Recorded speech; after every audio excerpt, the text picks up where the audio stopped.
Welcome to this week's virtual Drasha. This week we have the incredible privilege to read Parshas Vayigash. And in this parsha, we read of the dramatic revelation of Yosef to his brothers. Yosef reveals his identity. Ani Yosef ha'od avichai. It's me, it's Yosef.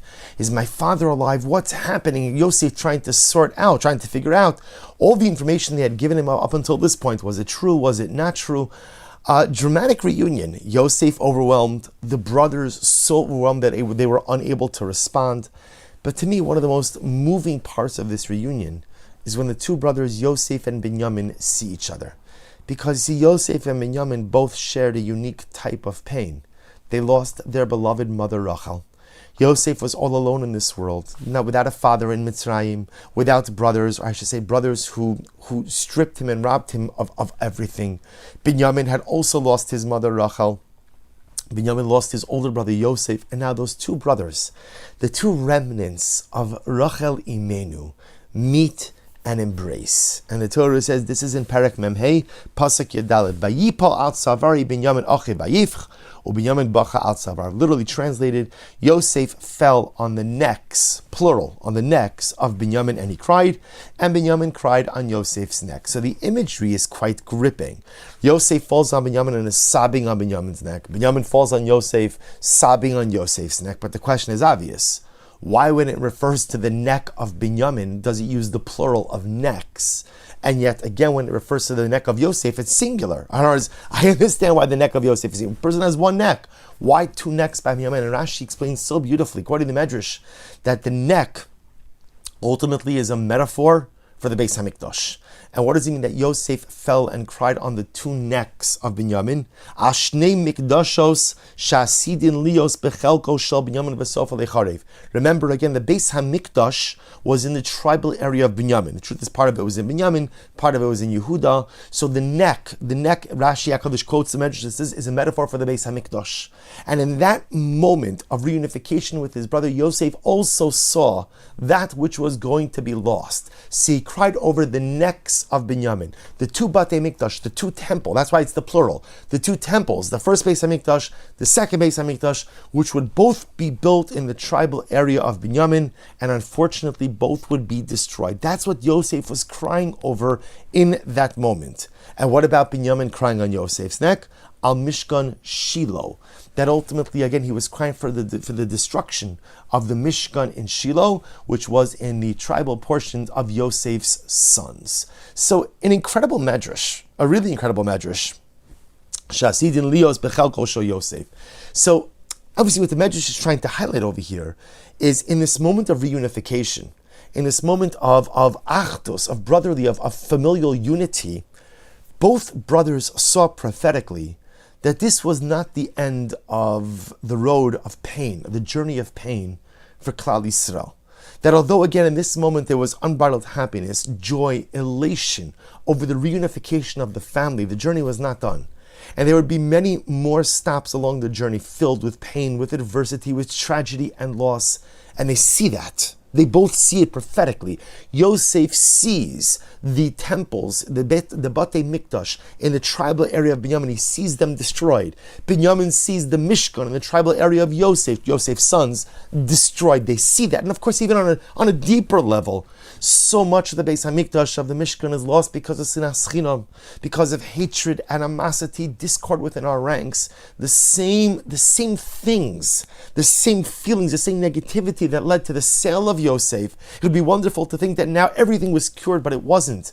And the brothers see in that moment of intense joy, they realize that there was so much more pain ahead. So Yosef cries for the losses that will be incurred in Binyamin's portion. Binyamin cries for the loss which will be incurred in Yosef's portion. And the Lubavitcher Rebbe, asks a simple question. He says, I don't understand. Why is Yosef crying over Binyamin's loss and Binyamin's crying over Yosef's loss? In other words, let Binyamin cry over the fact that he sees prophetically that the two temples, the two Batei Mikdash, will be destroyed in his tribal area. And let Yosef cry over the destruction of the Mishkan in his tribal area. In other words, I understand what the Medrash is driving at. I understand that the brothers see prophetically that this is not the end of the journey. This is not the end of the pain. Unfortunately, there's more to come. But let Binyamin cry over his saras. Let Yosef cry over his saras. And that's it.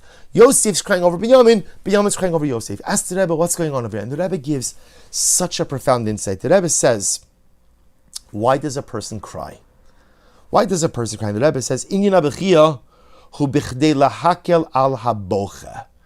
Crying, a person cries because they feel such incredible and immense pain. And ultimately, it's like the crying, it's like a pressure valve. It releases, there's so much emotional pressure building up inside of me. So the crying lets out. That's why you ever hear the expression that a person says, I just need a good cry. What does that mean, you just need a good cry? It means that there's so much emotional pressure building up inside of me. I just need a release for it. I just need a release. So the Rebbe says that the point of crying is to release that emotional pressure building up inside of the crier. But then the Rebbe goes on one more moment. He says, Uknira b'chush shekashera adam bocha ala meitzar meiklo ein bekocha shel bechia zulatakin hadavar. So this is incredible. Says the Rebbe, when you cry, what does crying solve? What does crying solve? And the answer, of course, we know. And we learn this throughout our diet life. Crying solves nothing. Crying solves nothing. Does it make me feel a little bit better? At times. At times. Does it relieve some of the emotional pressure that's building up? Absolutely. Does crying solve problems? Absolutely not. And here says the Rebbe as a profound message.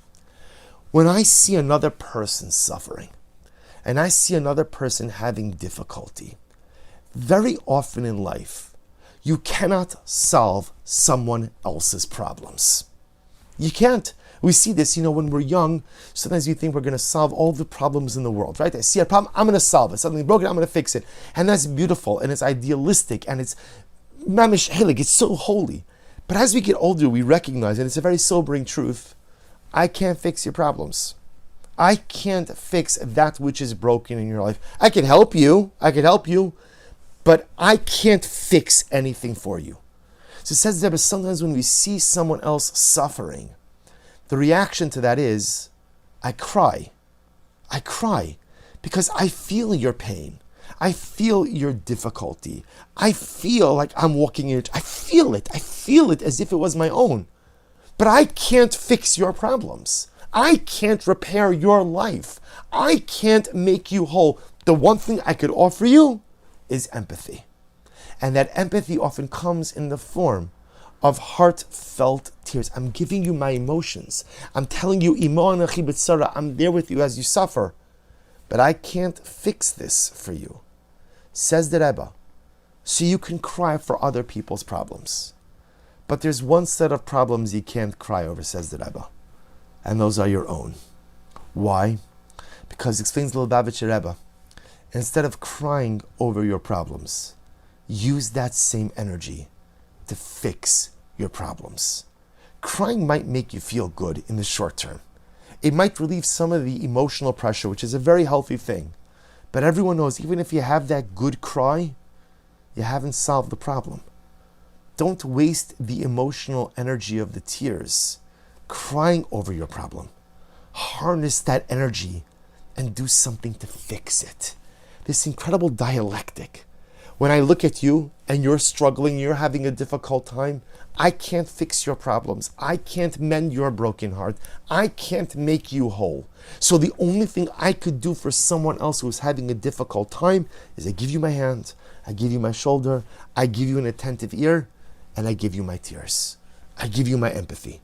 But when it comes to our own challenges, we so often make the mistake of thinking all I could do is cry, all I could do is lament, all I can do is complain, all I can do is shed hot tears of such disappointment. And instead, says the Rebbe, it's not true.